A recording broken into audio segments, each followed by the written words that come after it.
Hello welcome back to our channel. അപ്പോൾ നമ്മുടെ പുതിയൊരു വീഡിയോയിലേക്ക് എല്ലാവർക്കും സ്വാഗതം. അങ്ങനെ നമ്മുടെ വളകാപ്പ് വീഡിയോ ആണ് കേട്ടോ. നേരത്തെ വയറ്റുപൊങ്കാലയുടെയൊക്കെ വീഡിയോ ഞാൻ നേരത്തെ അപ്ലോഡ് ചെയ്തിട്ടുണ്ടായിരുന്നു. അപ്പോൾ അത് നമ്മുടെ ചാനലിലുണ്ട്. അത് കാണാൻ താല്പര്യമുള്ളവരൊക്കെ കാണുക. അങ്ങനെ നമുക്ക് നമ്മുടെ വളകാപ്പ് വീഡിയോ സ്റ്റാർട്ട് ചെയ്യാം.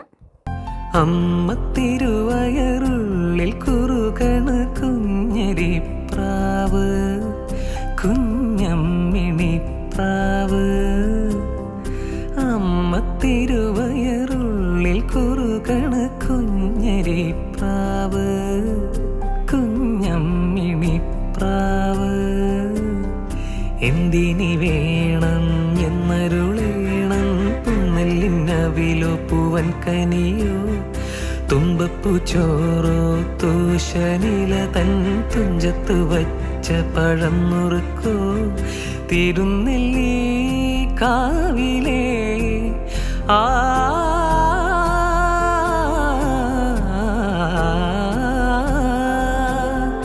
അപ്പോൾ ഇതായിരുന്നു കേട്ടോ എൻ്റെ വളകാപ്പ് ഔട്ട്ഫിറ്റ് എന്ന് പറയുന്നത്. അത്ര വലിയ ശരിയായിട്ടില്ല എന്ന് എനിക്ക് നന്നായിട്ട് അറിയാം. കാരണം എന്ന് വെച്ച് കഴിഞ്ഞാൽ രാവിലത്തെ വയറ്റുപൊങ്കാലയും കാര്യങ്ങളൊക്കെ കഴിഞ്ഞ് നല്ലപോലെ ക്ഷീണമായിരുന്നു. ഞാൻ കുറേ നേരം കിടന്നുറങ്ങി. പിന്നെ ധൃതി പിടിച്ച് എഴുന്നേറ്റ് പെട്ടെന്ന് ഞാൻ തന്നെ തട്ടിക്കൂട്ടി ഒരുങ്ങിയതാണ്. അത്ര ശരിയായില്ല എന്ന് എനിക്കും മനസ്സിലായി. എന്നാലും നമുക്ക് അഡ്ജസ്റ്റ് ചെയ്യാം. അപ്പോൾ ദേ സമയം ഒരു 11:30 ആയപ്പോൾ അങ്ങനെ എൻ്റെ വീട്ടിൽ നിന്നുള്ള ആൾക്കാരൊക്കെ വന്നിട്ടുണ്ട്. അപ്പോൾ അവർ കുറച്ചധികം വണ്ടികളിലൊക്കെ ആയിട്ടാണ് വന്നത്. അപ്പോൾ അവിടെ റോഡിൽ അത് പാർക്ക് ചെയ്യുന്നതിൻ്റെ ഒക്കെ ഒരു തിരക്കും കാര്യങ്ങളും ഒക്കെയാണ്. അപ്പോൾ കുറച്ച് നേരം നിന്ന് കഴിഞ്ഞാൽ അപ്പം തന്നെ എനിക്കിപ്പം നിൽക്കാൻ പറ്റാത്തൊരവസ്ഥയാണ്. അതുകൊണ്ട് ഞാൻ അവിടെ ഇരുന്നു. അങ്ങനത്തെ ഇങ്ങനെ ഓരോരുത്തരായിട്ട് വന്നുകൊണ്ടിരിക്കുകയാണ്. അപ്പോൾ എല്ലാവരും കൂടെ വന്നിട്ട് ഒരുമിച്ച് കയറാവുന്നുണ്ടല്ലോ. അങ്ങനെ അതിന് വേണ്ടിയിട്ട് എല്ലാവരും വരാൻ വേണ്ടിയിട്ട് അവർ വെയിറ്റ് ചെയ്യാണ് കേട്ടോ. അപ്പോൾ അതേ അമ്മയും മാമനും അനിയനും ഒക്കെയാണ്. അവർ എല്ലാവരെയും സ്വീകരിക്കാൻ വേണ്ടിയിട്ട് ഇങ്ങനെ റെഡിയായിട്ട് നിൽക്കുക. അപ്പോൾ നല്ല വെയിലാണ് ഈ ഒരു സമയത്ത്. ഭയങ്കര ചുട്ട് പൊള്ളുന്ന വെയിലാണ്. നമുക്കിപ്പോൾ പറയേണ്ട ആവശ്യമില്ലല്ലോ. ഒരു 40 ഡിഗ്രി 39 ഡിഗ്രി വരെയൊക്കെ എത്തിയെന്നാണ് അറിവ്. അപ്പോൾ ഇതിൻ്റെ മാമനാണ് കേട്ടോ. മാമൻ എല്ലാവരുടെയും കൂടെ വരാൻ വേണ്ടിയിട്ട് അവരുടെ കൂടെ അങ്ങോട്ട് പോവാണ്. നമ്മുടെ ഫാമിലിയിൽ ഒരു കുഞ്ഞു മെമ്പറാണ് കേട്ടോ. ചേട്ടൻ്റെ കസിൻ്റെ മോളാണ്. അപ്പോൾ അവർ വരുമ്പോൾ ഉള്ള വെള്ളം കൊടുക്കാനുള്ള സെറ്റപ്പും കാര്യങ്ങളൊക്കെ റെഡിയാക്കിക്കൊണ്ടിരിക്കുക. അങ്ങനെ എല്ലാവരും എത്തി.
അങ്ങനെ നമ്മുടെ വളകാപ്പ് വളയിടിയിൽ ഫംഗ്ഷനൊക്കെ തുടങ്ങാൻ വേണ്ടിയിട്ട് പോവാണ്. ഞാൻ ഈ വീഡിയോ കുറേ ആയിട്ട് എഡിറ്റ് ചെയ്യുന്നത് നോക്കി നീട്ടിക്കൊണ്ടിരിക്കുകയാണ്, വേറെ ഒന്നുമല്ല. അപ്പോൾ എനിക്ക് ശ്വാസം മുട്ടൽ വളരെ കൂടുതലായതുകൊണ്ട് തന്നെ ഒരുപാട് ഇങ്ങനെ സംസാരിക്കാനായിട്ട് എനിക്ക് പറ്റുന്നില്ല. അത് നേരിട്ടും ഫോണിലും ഒന്നും സംസാരിക്കാൻ പറ്റാത്തൊരവസ്ഥയാണ്. അതുകൊണ്ട് തന്നെ കൂടുതൽ ഈ വീഡിയോയിൽ ഞാൻ വോയിസ് ഓവറിന് പകരം മ്യൂസിക് ആയിരിക്കും കൊടുക്കുന്നത്. എൻ്റെ മ്യൂസിക് എന്തായാലും യൂട്യൂബുകാർ തൂക്കാൻ സാധ്യതയുണ്ടെന്ന് എനിക്കറിയാം. എന്തായാലും അവർ തൂക്കുന്നത് വരെ മ്യൂസിക്കൊക്കെ കിടക്കട്ടെ. അപ്പോൾ നമ്മുടെ ഫംഗ്ഷൻ നമുക്ക് സ്റ്റാർട്ട് ചെയ്യാം. എല്ലാവരും ഇൻട്രൊഡ്യൂസ് ചെയ്യണമെന്നൊക്കെ ഉണ്ടായിരുന്നു. പക്ഷേ എനിക്ക് പറ്റുന്ന പോലെ ഞാൻ ചിലരെയൊക്കെ ഇൻട്രൊഡ്യൂസ് ചെയ്യാം. അപ്പോൾ ആരെങ്കിലുമൊക്കെ വിട്ടുപോയിട്ടുണ്ടെങ്കിൽ ക്ഷമിക്കുക. കണ്ടിന്യൂസ് ആയിട്ട് ഇങ്ങനെ സംസാരിക്കാൻ പറ്റാത്തൊരവസ്ഥ ആയതുകൊണ്ടാണ്. ഈ തിരക്കിൻ്റെ ഇടയിൽ ഇത്രയും കഷ്ടപ്പെട്ട് ഈ വീഡിയോ ഒക്കെ എടുത്തിട്ട് ഇനിയും പോസ്റ്റ് ചെയ്യാതെ നീട്ടിക്കൊണ്ടിരുന്ന് കഴിഞ്ഞാൽ എൻ്റെ പ്രസവം കഴിഞ്ഞിട്ട് കുഞ്ഞ് വന്നു കഴിഞ്ഞിട്ട് വളകാപ്പിൻ്റെ വീഡിയോ ഇടുന്ന അവസ്ഥയായി പോവും. അതുകൊണ്ടാണ് ഒട്ടും വയ്യെങ്കിലും ഈ രീതിയിലെങ്കിലും ഇത് ഇടാൻ പറ്റുന്നത്. പിന്നെ നമുക്ക് നമ്മുടെ ഫംഗ്ഷൻ സ്റ്റാർട്ട് ചെയ്യാൻ ജസ്റ്റ് ഒന്നുമില്ല, എനിക്ക് വളയിടുന്നു, എല്ലാവരും ഇടുന്നുണ്ട് കേട്ടോ. നമ്മളങ്ങനെ അതിൻ്റെ കറക്റ്റായിട്ടുള്ള റിച്വൽസൊന്നും നമുക്ക് അങ്ങനെ ഫോളോ ചെയ്യാൻ വേണ്ടി അറിഞ്ഞുകൂടാ. നമ്മളെന്നാലും പരിമിതമായ അറിവുകൾ വെച്ചിട്ട് എല്ലാവരും വളയിടുന്നു, പിന്നെ കുറച്ച് മധുരം കൊടുക്കുന്നു. പിന്നെ മുഖത്തൊന്നും അധികം ഒരുമാതിരി കുരുവൊക്കെ വന്ന് വല്ലാതിരിക്കുകയാണ് മുഖം. അതുകൊണ്ട് തന്നെ മഞ്ഞളൊന്നും അധികം തേക്കണ്ടെന്ന് പറഞ്ഞിട്ടുണ്ടായിരുന്നു. അതുകൊണ്ട് തന്നെ ജസ്റ്റ് കയ്യിലാണ് കേട്ടോ മഞ്ഞളൊക്കെ തേക്കുന്നത്.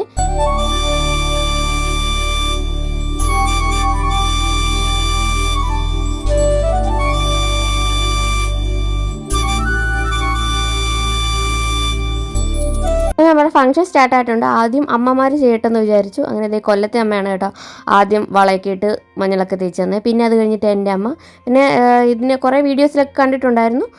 ഹസ്ബൻഡാണ് ലാസ്റ്റ് വളയിടേണ്ടത്. ഹസ്ബൻഡ് ഇട്ട് കഴിഞ്ഞിട്ട് പിന്നെ ആരും വളയിടാൻ പാടില്ല എന്നുണ്ടായിരുന്നു. അങ്ങനെ ഇതേ അമ്മ ആദ്യം തന്നെ മധുരമൊക്കെ തന്ന് വളയൊക്കെ ഇട്ടു. ചേട്ടൻ മധുരം കഴിക്കുന്നതിൽ നിന്നൊക്കെ അതിവിദഗ്ധമായിട്ട് മാറിയിട്ടുണ്ടായിരുന്നു കേട്ടോ. ഞാൻ മധുരം കഴിച്ചൊരു പരുവായി എന്ന് തന്നെ വേണമെങ്കിൽ പറയാം. അപ്പോൾ ദേ ആദ്യം തന്നെ അമ്മ ഇട്ടു. അത് കഴിഞ്ഞിട്ട് എൻ്റെ അമ്മയാണ് കേട്ടോ ഇട്ടത്. അപ്പോൾ അമ്മയ്ക്ക് ചെറിയ കാലിനൊരു കഴിഞ്ഞ ദിവസം എവിടെയോ പോയപ്പോൾ ഒന്ന് ചെറുതായിട്ട് കാലൊന്ന് മടങ്ങി നടക്കാൻ കുറച്ച് ബുദ്ധിമുട്ടും കാര്യങ്ങളൊക്കെ ആയിട്ടിരിക്കുകയാണ്.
മധുരം ഞാൻ കഴിക്കുമ്പോൾ മാറ്റി വെക്കുന്നത് വേറൊന്നും കൊണ്ടല്ല കേട്ടോ. കാരണം പ്രഗ്നൻസിയിൽ നമുക്കറിയാം ഷുഗർ വരാനുള്ള ചാൻസ് കൂടുതലാണ്. എനിക്ക് ഇതുവരെ ഷുഗറൊന്നും ഡയഗ്നോസ് ചെയ്തിട്ടില്ല. പക്ഷേ ഡോക്ടർ എനിക്ക് കുറച്ച് ഫ്ലൂയിഡ് കൂടുതലുള്ളതുകൊണ്ട് ഷുഗർ വരാൻ ചാൻസ് ഉണ്ട്, അതുകൊണ്ട് കൺട്രോൾ ചെയ്യണമെന്ന് പറഞ്ഞിട്ടുണ്ടായിരുന്നു കേട്ടോ. നമ്മൾ ഈ വായി വെക്കുമ്പോൾ പെട്ടെന്ന് തന്നെ ആ മധുരം കുറച്ച് കടിച്ചിട്ട് മാറ്റി വെക്കുന്നത്. അല്ലാതെ വേറൊന്നും വിചാരിക്കരുത് കേട്ടോ.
നമ്മുടെ വളകാപ്പും പരിപാടികളൊക്കെ കഴിഞ്ഞു, സദ്യയോണും കാര്യങ്ങളൊക്കെ കഴിഞ്ഞു കേട്ടോ. സദ്യയുടെ ഒന്നും എടുക്കാനൊന്നും പറ്റിയില്ല, നമുക്ക് ഭയങ്കര തിരക്കും കാര്യങ്ങളൊക്കെ ആയിരുന്നുണ്ട്.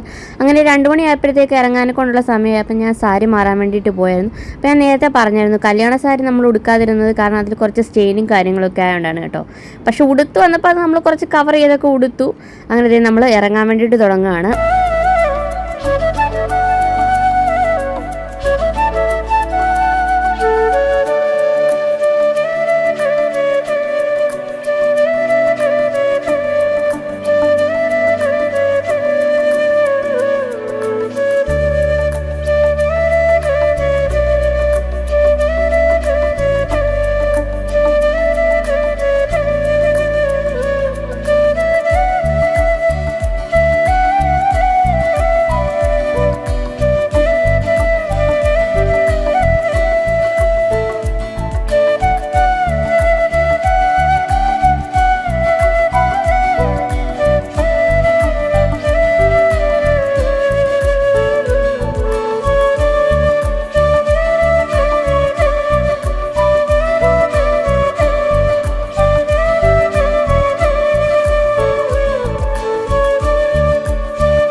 ഫംഗ്ഷനും കാര്യങ്ങളൊക്കെ കഴിഞ്ഞ് വീട്ടിൽ നിന്ന് ഇറങ്ങിയിട്ടുണ്ട് കേട്ടോ. അപ്പോൾ കുറേ പേരുടെ റീൽസ് ഒക്കെ കണ്ടിട്ട് ചോദിച്ചായിരുന്നു എന്താ കരയാഞ്ഞ വിഷമം ഇല്ലായിരുന്നു എന്നൊക്കെ. വിഷമമൊക്കെ ഉണ്ടായിരുന്നു, പക്ഷേ കരയാതിരുന്നതിനൊരു റീസൺ ഉണ്ട്. അപ്പോൾ അത് അടുത്ത വ്ളോഗൊക്കെ കാണുമ്പോൾ മനസ്സിലാവും എന്താ കരയായിരുന്നെന്ന്. അങ്ങനെ നമ്മൾ വീട്ടിലെത്തിയിട്ടുണ്ട് കേട്ടോ. അപ്പോൾ ആദ്യം പോയത് നമ്മുടെ ടെമ്പോ ട്രാവലർ ആണെങ്കിലും അതിടയ്ക്ക് പെട്രോൾ അടിക്കാനൊക്കെ നിർത്തിയത് കൊണ്ട് കുറച്ച് ലേറ്റ് ആയിപ്പോയി കേട്ടോ. അത് വരുന്നത് വരെ നമ്മളവിടെ വെയിറ്റ് ചെയ്യുമായിരുന്നു. അപ്പോൾ വീട്ടിൽ നിന്ന് ഇറങ്ങി അത്രയും പേര് തന്നെ തിരിച്ച് കയറണം എന്നൊക്കെ നിർബന്ധം ഉള്ളത് കൊണ്ട് എല്ലാവരും കൂടെ വന്നിട്ടേ ഇവിടെയും കയറുന്നുള്ളൂ കേട്ടോ. ഇവിടെ ഇങ്ങനെ പ്രത്യേകിച്ച് പരിപാടികളൊന്നുമില്ല. ചിലയിടത്തൊക്കെ ഇങ്ങനെ ആരതി എടുപ്പ് വിളക്കൊടുത്ത് കയറ്റില്ല അങ്ങനെയൊക്കെ ഉണ്ടെന്നൊക്കെ ഇട്ടുണ്ട്. പക്ഷെ നമുക്കങ്ങനെ വലിയ ആരതി കൊടുപ്പലും വിളക്കെടുപ്പലും അങ്ങനെയുള്ള പരിപാടികളൊന്നുമില്ല. ചുമ്മാ ചെന്ന് കയറുക എന്നുള്ളതേ ഉള്ളൂ. പിന്നെ ജസ്റ്റ് ഇവിടുന്ന് പോയവരെല്ലാം, അതായത് എത്ര എണ്ണം ആൾക്കാരാണോ പോയത് അത്രയും ആൾക്കാർ തിരിച്ച് വീട്ടിൽ വരണം എന്നൊരു ഇതേ ഉള്ളൂ കേട്ടോ. അല്ലാതെ വേറെ പ്രത്യേകിച്ച് ഇനിയിപ്പം ചടങ്ങും കാര്യങ്ങളൊന്നുമില്ല. നമ്മുടെ ചടങ്ങുകളും കാര്യങ്ങളും ഒക്കെ നല്ല അതിമനോഹരമായിട്ട് തന്നെ നടന്നു. നമ്മൾ പെട്ടെന്ന് അറേഞ്ച് ചെയ്തായിരുന്നു വളകാപ്പൊക്കെ. കാരണം ചേട്ടന് തിരിച്ചു പോകാൻ, അബുദാബിക്ക് തിരിച്ചു പോകാൻ സമയമായതുകൊണ്ട് നമുക്ക് നേരത്തെ പോവുകയാണെങ്കിൽ അത്ര വലിയ ഫംഗ്ഷനൊന്നും വേണ്ട, അത് വളകാപ്പൊന്നും വേണ്ട, ജസ്റ്റ് വിളിച്ചുകൊണ്ട് പോകുന്നൊരു ചടങ്ങ് മാത്രം മതി എന്നൊക്കെ ഉള്ള ഒരു ഇതിലിരിക്കുകയാണ്. അപ്പോഴാണ് ഈ യുദ്ധമൊക്കെ വന്ന് കുറച്ച് ഡേറ്റൊക്കെ മുന്നോട്ട് നീങ്ങിയത് കൊണ്ടാണ് നമുക്ക് വളകാപ്പൊക്കെ നടത്താനുള്ള ഇത് കിട്ടിയത്. എന്നാലും പെട്ടെന്ന് നമ്മൾ നടത്തിയെങ്കിലും എല്ലാം നല്ല രീതിയിൽ നമ്മൾ വിചാരിച്ച പോലൊക്കെ തന്നെ നല്ല രീതിയിലെല്ലാം നടന്നു. അപ്പോൾ എല്ലാവരും തിരിച്ച് വീട്ടിൽ വന്നു. ഇനിയിപ്പോൾ ജസ്റ്റ് ഒരു ചായയൊക്കെ കുടിച്ച് എല്ലാവരും പിരിയാന്നുള്ളതേ ഉള്ളൂ. അപ്പോൾ ഇന്നത്തെ നമ്മുടെ വളകാപ്പ് വീഡിയോ ഒക്കെ എല്ലാവർക്കും ഇഷ്ടപ്പെട്ടു എന്ന് വിചാരിക്കുന്നു. ഇഷ്ടപ്പെട്ടവരൊക്കെ ചാനൽ ലൈക്ക് ചെയ്യുക, ഷെയർ ചെയ്യുക, സബ്സ്ക്രൈബ് ചെയ്ത് കൂടെ മറക്കാതിരിക്കുക. അപ്പോൾ നമുക്ക് എത്രയും പെട്ടെന്ന് അടുത്തൊരു വീഡിയോ ആയിട്ട് കാണാം. അതുവരെ എല്ലാവരും സേഫായിട്ടിരിക്കുക, സന്തോഷമായിട്ടിരിക്കുക. ടാറ്റാ.